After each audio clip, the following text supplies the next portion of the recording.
But so I'm Ross Douthit. I'm a senior editor at The Atlantic and a blogger for theatlantic.com. And I'm here with Debra. Go for it. Hi, Debra Dickerson. I blog for Mother Jones. I've published 2 books, An American Story and The End of Blackness, and I am teaching journalism right now at SUNY Albany. How's that going? Both too fast and too slow. It's a completely different muscle. It's hard, but really good. There's a lot of young people out there chomping at the bit to become journalists, which may be folly, based on how the journalism industry is going these days. Yeah, I was just telling, I give them the straight skinny on all of that, and what I really do is try to terrorize them out of being bad journalists, about joining the herd and doing unworthy things in unworthy ways. So, I'm basically there to talk all but the determined, hardy, talented few out of the profession. Well, that's good. So you're the equivalent of someone who teaches organic chemistry to freshmen to try and scare them out of the pre-med track. Interesting. I'm such a liberal arts major. I didn't even know that was the case. Yeah, it's like that. It's like it's not for the weak. It's not for the faint of heart. Only the strong end up on Blogging Heads TV. So anyway, I thought we might start off talking about presidential politics, and specifically talking about everybody's favorite topic, Barack Obama. Yes. And I'm sure you've had a few conversations about him from time to time over the course of the last year. Every now and then, right? Yeah. He pops in and out. But I thought we'd start off. You wrote a piece maybe a year ago, maybe more, about whether Barack Obama is black. And I know you told me that this was one of the most widely misunderstood pieces you've ever written. So I wondered if we could start off with you just talking about what your argument was then, and what you think of your argument now, a year into the race.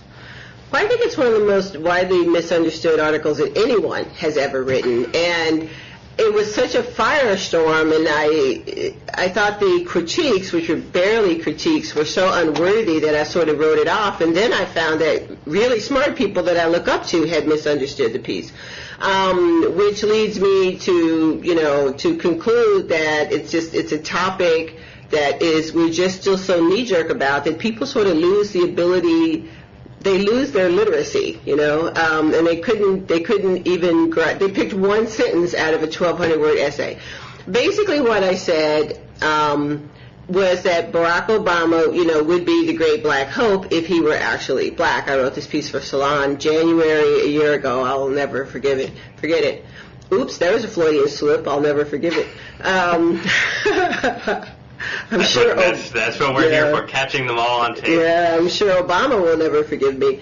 Apparently his campaign misunderstood it too, although that might have been tactical. When I say that he's not black, I don't mean that in a pejorative sense.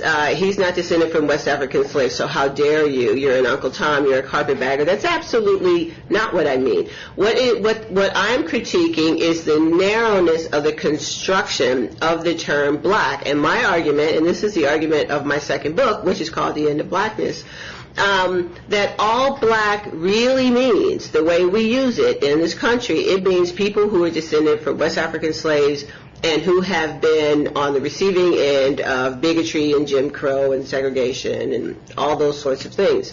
And my argument is that in a post-civil rights era, in a post-civil rights world, black people should be refusing to be confined to that restrictive notion of what black is. We're falling all over Barack Obama because he's black, but we're not talking about the fact that he's Kenyan. And if his access to blackness is through, he could talk about colonialism and those sorts of things, but what we're doing is sort of making him an honorary black guy, and so I'm critiquing the constrictedness of the notion, and I'm also critiquing it as an instance of white self-congratulation. Look at us, here's my new black friend. But it had to be a very particular kind of black friend, one who won't make you feel guilty by having been the descendant of slaves. One who is like Sidney Poitier, and guess who's coming to dinner, who speaks 57 languages and is the smartest guy in the room, and it's the whole exceptionalist notion. So my argument is that black needs to come to mean what Asian means, not a whole lot, until you ask a whole lot more questions. So it's a critique of the notion, it's a critique of white self-congratulation, it's not a critique of biracial people. My own kids are biracial. And it's not a critique of immigrants, black immigrants. It's a critique of the constrictions implicit in the category. But so you would like to see the category simultaneously expanded so that it would include Barack Obama, so that we could say Barack Obama is black and mean that he is, a half Kenyan, right. Kenyan American. You'd have to say Kenyan American or something like that. And I think but do you want the category to be emptied of meaning in a sense, or do you want its meaning to be expanded as well? Because it seems like a term like Asian, for instance, at the moment, it is such an expansive term that it's not meaningless. Obviously, it refers to people from Asia. But there are so many subcategories contained within the term that to describe someone as Asian, it doesn't have anywhere near the resonance that describing someone as black has in America today. But what's the resonance that black has? Slavery, Jim Crow, segregation. These terms can only be imprecise, but a term ought to illuminate more than it obscures.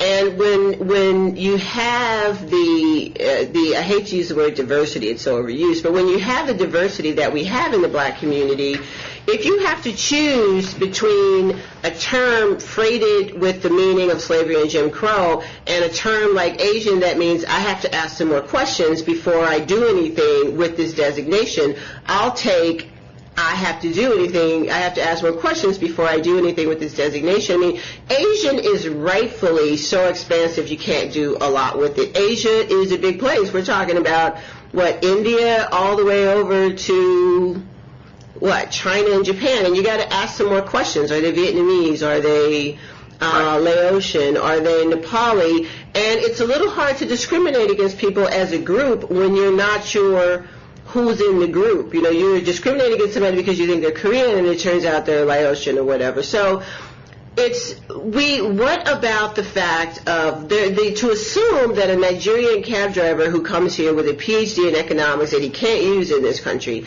that he and I, who, am descended from West African slaves, to assume that he and I overlap in any real meaningful way is insulting. And we don't know what kind of overlap there is until blacks who are not part of that tradition, immigrant blacks, get a voice. And I was really shocked that immigrant blacks were among the most offended people by what I wrote. And I had their backs. I was saying you are being bum rushed from the stage. Black people, traditionally black people, we don't want them to have a voice except where they overlap with the traditional paradigms. Abner, Louima, or Diallo, Louima, the people who come here and get shot by the police. But when we were in our really hardcore opposition to immigration, do we carve out a special place for black immigrants if we're all black and we shouldn't be? And that's what I get. We're all black and you shouldn't be making these differences. Well, the differences are there. I didn't make them. And if we're all in the same group and we're all brothers and sisters, why aren't we fighting for African and Caribbean immigrants? So my argument is that until these people get to speak for themselves, I have no right to speak for them. I don't know what they think. I don't know what they prefer. I don't know what they want. They have a profoundly different history. They chose this country. We didn't. And leaving your country is such a huge... I can't imagine leaving my country and becoming a citizen of another country. I certainly can't imagine doing it illegally. So they have to think that this is better than what they came from. And what they want to talk about, I would imagine, and I'm doing some research in this area, is not Jim Crow and redlining. I think they want to talk about business opportunities. I think they're more pragmatic in some ways. And I've talked a lot, and I'll let you talk in a minute, but let me just tell you this. Asians, that big amorphous group, have this sort of left-handed compliment tag as model minorities, right? But the real model minorities in this country is African immigrants. They have more college degrees, more of their kids go to college, their incomes are higher, they're doing extremely well. There is research that shows that the majority of black, quote-unquote, black students in college are either immigrants or the children of immigrants. And the more prestigious the school, the much higher the percentage of black students who are not native born. So, let's just think about that for a moment. And what you've got is the same people who are mad at me are railing against this with writing articles with titles like, "Any Black Student Will Do." How crazy is that?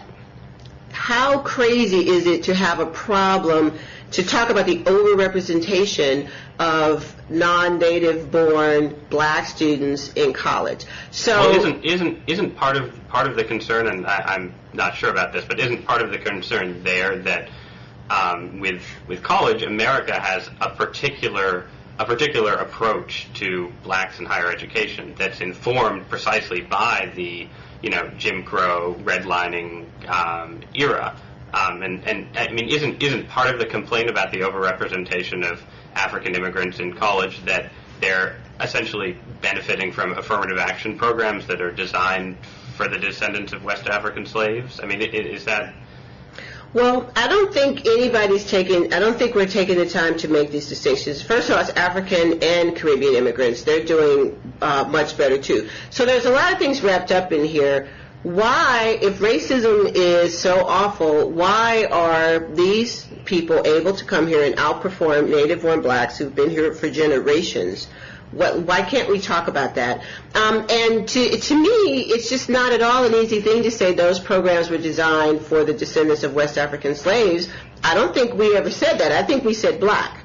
And if the argument is that any black person, anybody with Africa in their DNA is black, and I shouldn't be saying Barack Obama isn't black, then I agree. Then there shouldn't be a problem with this program. So what I'm talking about here is cognitive dissonance. I'm talking about saying we're using a lot of code words here, and we're taking a lot of shortcuts. And it is amazing to me. I did an informal survey in my own classes and in my journalistic colleagues' classes. And it's something like 95% of our black students are either not native born or their parents are not native born. That's pretty amazing. And why are we upset about that? If we're all black and we shouldn't be talking about who's descended from slaves and who isn't, why is this an issue in the black community? And it's when you read these articles, they're almost funny the way they trip over themselves.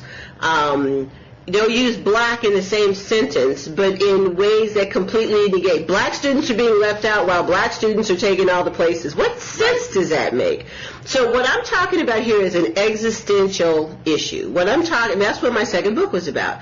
We've got to throw off the existential training wheels and stop seeing ourselves, those of us who are descended from slaves, stop seeing ourselves with that Du Boisian double consciousness, always experiencing ourselves through the eyes of white people. Oh, I can't go here because white people. When I moved to upstate New York, people kept saying to me, "Oh my God, it's so white up there. How are you going to manage?" I just don't even see. It is pretty white. Yeah. Okay. I don't see my life that way. Having spent some time in upstate New York, it's quite white, believe me. It's quite white. There are times you just want to hug other black people on the street. But this notion of the problem here is seeing ourselves through the eyes of white people and assuming that white people are always out to get us, and not only that they will be successful. And I think that is a mindset that black immigrants, might not come here with. For one thing, and this is huge, they don't have the experience of being minorities. Where they come from, they're in the majority. And the people, less so in the Caribbean, but still, they're surrounded by people who look like them. And it's really hard for us to make y'all. I'm assuming you're white. I don't. Like Stephen Colbert. No, this is the problem. You don't know. You used to be able to tell on the phone, even Johnny Cochran to the contrary, but you can't tell anymore. Always. But they don't have the minority experience, and that's huge. And it can be sort of crushing for us. The problems that they had in their other countries were not about, it was about colonialism and that sort of thing. So, and I just don't think we can overstate the significance of choosing to come to this country and then having chosen it to come here and as a group do so incredibly well, better than a great many white people. Well, let me ask you this, because let me throw out a couple thoughts. One about Obama, because it seems to me that Obama is he's in a particularly peculiar position, because he is the son of an African immigrant who came to the U.S. temporarily and then returned to Kenya. Right. So he's not in the position of, the Nigerian with the economics degree who's driving a cab. He isn't someone who chose this country, and he's someone who is, in a sense, abandoned in this country by his African father and left with his white mother. And it seems like what he's done, and I don't know to what extent this is applicable to the larger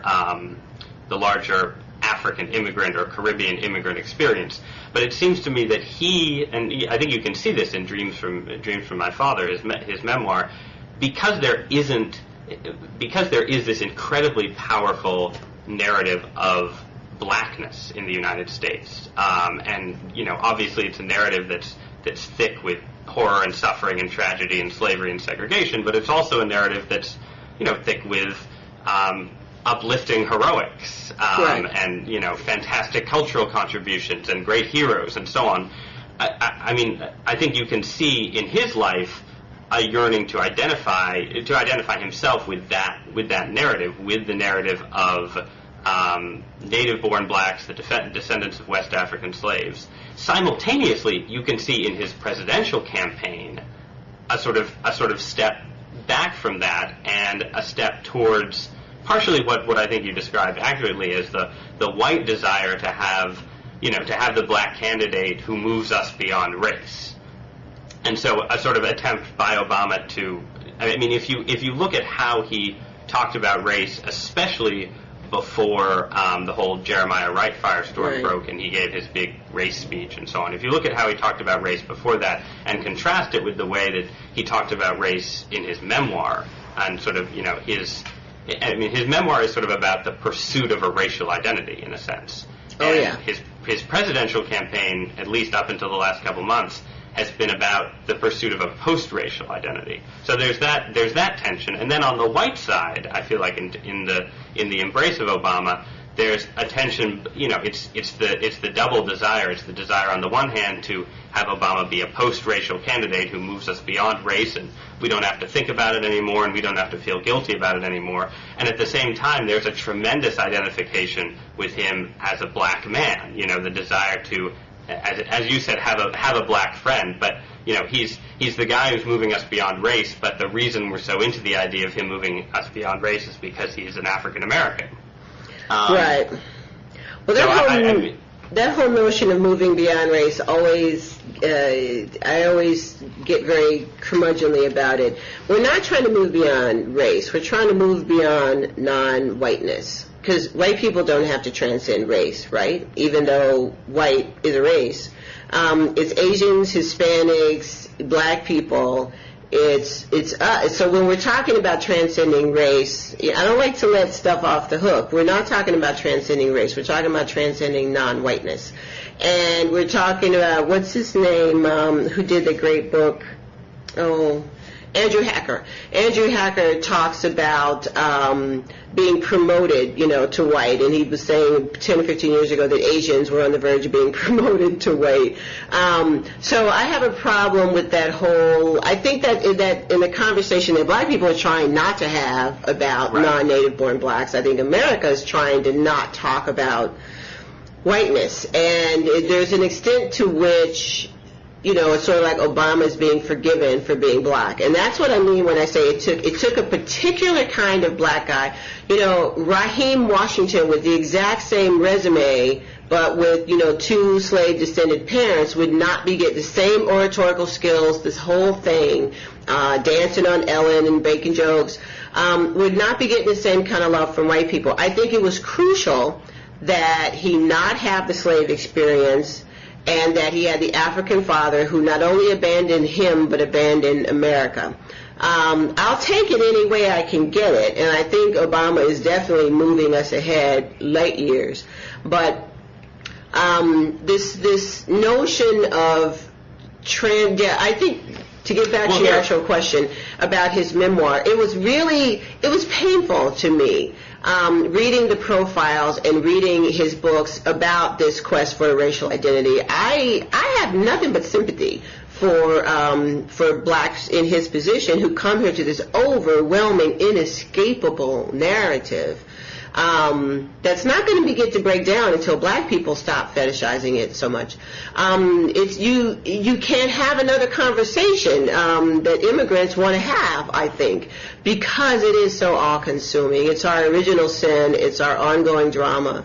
And it was painful to me watching him trying to figure out, first just trying to be a human being, and then, and I think there was no doubt that the way before I knew anything about him, because I knew of him, he was at Harvard, he graduated Harvard Law School about 5 years before I started, and they were still talking about Barack Obama. And when I got to D.C., I knew several black people who'd gone to law school with him, so I read his memoir back before anybody knew who Obama was. And so it was a mystery, and I knew that, and then in reading about him, I knew that the way he was going to meld these disparate sides of his, because of his, I think he has a sense of destiny, and because of his ambitions and talent, he was going to head for the public sphere, and he was going to be forced to either be black or not be black, and the way to be black was through the black church. So this is something I've been writing about for a long time. It's very difficult to be, you pretty much have to be a black Republican not to give in to this embrace of this sort of fervent, holy roller black religiosity. And I think that it's not at all surprising that, he could have gone Episcopal, which is very white glove, and, it's sort of black Catholic. But no. He wanted to be a man of the people, and to do that, you got to go through somebody like Jeremiah Wright. Well, but so what? All right, so to go to the topic of the moment, which is Reverend Jeremiah Wright and his relationship to Obama, it seems like in Wright you have a figure who almost does both. I mean, on the one hand, as Obama himself has pointed out on numerous occasions, Wright is enormously active in his community, and the whole idea of his church is dedicated towards sort of uplift that's rooted in the community, that's sort of black solidarity and self-sacrifice, and based on real results, not just protest. Exactly. But simultaneously, you have from Wright some of the most. I mean, it's not just saying I don't think there would be anything near the controversy there is now if Wright had been saying the sort of generic things about racism that Jesse Jackson always says. That there's lots of racism in society, and it's why too many young black men are behind bars, and our drug laws are racist, and so on. I mean, you have him saying instead that AIDS is created by the federal government, these kind of things. And so, I mean, it seems like he contains so many contradictions. Yeah, it's landmark in the black community. There's no question. For anybody to call out a minister in the black community is unheard of. But for a son figure to do this to his father figure, who is a father figure in the national black community. The significance intercommunally cannot be overstated. Glenn Loury, we were talking about earlier, to my surprise, wrote a piece that was fairly critical of Obama, and it seemed to sort of read like, you had no right, speaking as a member of this community, to denounce, basically the black prophetic tradition, which I found very surprising coming from Glenn, who I know and whose work I've admired for a long time. This is why this is so huge. It's huge on a lot of levels, and in the black community, there is a lot of people are put off, and there's this sense of it's how dare you denounce a black minister's words, but more importantly, how dare you do it at the behest of white people? Well, let me read actually here's a quote from what Loury wrote. I can't get past the fact that Obama was negotiating with the American public on behalf of my people in Philadelphia last week. In the process, he presumed to instruct a generation of angry black men as to how they ought to construe their lives. I am not really sure that Barack Obama has earned the right to do either of those things. Now, that's the reaction I was actually kind of expecting to the speech from the black community, that people would say, who is Barack Obama? Not the descendant of slaves, upper middle class, Harvard educated and so on. Who is he to instruct us? Who is he to sort of explain us, our experience to black America? But I haven't heard that. I mean, I think the Loury piece was one of the few places that actually took that line. I don't know. That's emerging, and I think that has to do with the teaching schedules of the Black Academy and that sort of thing. Yes, that is an emerging. That's an emerging counter-narrative, and I think this is just as black ministers are dusting off their sermons and thinking about things, not planning to hide, but they're just thinking about stuff that they've said now. The black community is going to be chewing on this, and we're talking about, the black intelligentsia for the most part, is going to be chewing on this for quite some time. But it goes back to my notion of Barack Obama not really being black, is he? This counter narrative of, who are you to come in here and tell us what to do? I think this is a term in search of a definition, the term of blackness. I'm very surprised to see it from Glenn. What I saw early on was a lot of black writers with divinity degrees expounding on the black prophetic tradition of Frederick Douglass and Sojourner Truth. And then I read some great things from white commentators like E.J. Dionne talking about the prophetic tradition and talking about some of the really, really angry America-bashing things that Dr. King said. It's interesting to see where this will go in the black community. I just read the Loury piece yesterday, and I'm very surprised to hear it coming from him. So I think that this whole before I said we needed an existential crisis in the black community, maybe now we're having our existential crisis in the black community with Cosby and Chris Rock and Obama, and now this whole thing with Reverend Wright. And I think the bunker mentality is in place throughout with the ministers, but I think that the black intelligentsia is just starting to come out of the bunkers and really, really grapple. It's very hard for you pay a high price in the black community for intercommunal critiques. Believe me, I know that firsthand. So nobody's going to go off half-cocked on this Obama thing. But I think Glenn, in his piece, certainly gave me a lot to think about. This goes back to, the white desire not to be. I mean, this is what part of what Glenn Loury's piece is about, is that he doesn't want Obama. He's worried that Obama is in some sense letting white America off the hook, and I mean there is a sense in which white America wants to be let off the hook, and we don't want to be we don't want to be told that there are people in America who who don't think America is as great a place as we do, and so on. So. And have the following reasons for thinking that. The black incarceration rate, the schools, the redlining. I mean, on the one hand, America does a lot to make the black underclass feel like it's not a part of America. So you can't then blame people for realizing that they're being treated as second-class citizens and not fully part of the country, and then saying things like this. But it goes back to my point of you can't wait. You have to demand that your country treat you as a citizen. That's what the civil rights movement was all about. Don't invoke Dr. King without invoking that whole worldview and that whole analytical system. So for you to say, I'm going to sit here in the sidelines and poo-poo America every chance I get, that's not what the Tuskegee Airmen did. That's not what my own father did. He volunteered to fight for the Marines in World War II, and he was so bitter about racism. The Tuskegee, there've been blacks that fought in every war in this country, many of them enslaved. So you can't wait around for somebody to tap you on the shoulder and say, okay, go ahead, feel like an American.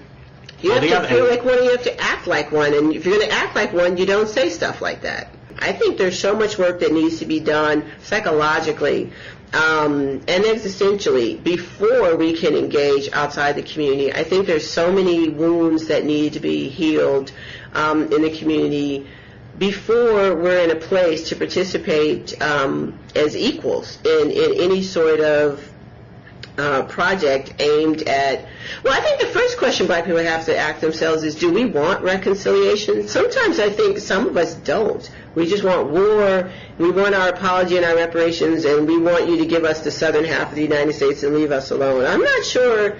That's a basic question that needs to be asked. What is it that black people would like to see happen? Do you want to live in peace and harmony with your fellow Americans? And I don't think that's an obvious question at all. Well, on that not obvious note, maybe we should wrap things up since we've been talking for a while. Oh, we have too long. Too long, but no, it's been great. Thank you so much, Deborah, for doing this. I know there were some technological hurdles. The scheduling says now I got to go to a PTA meeting, so that's my glamorous day. So well, that's I'm going to go back and write a blog post. So I think you're ahead of me already. All right. Well, this was fun, and we disagreed. I'm glad disagreeing is good. fun. Yeah, and we came around to it. I learned some things. You put some things on my mind. This was fun. Well, so did you. Well, that's great. One small step for truth and reconciliation. We did our part. We did our part. We heard each other out respectfully, and you admitted that you were wrong. So, hey, there we go. There we go. That's right. All right. So, see you next time. Bye-bye.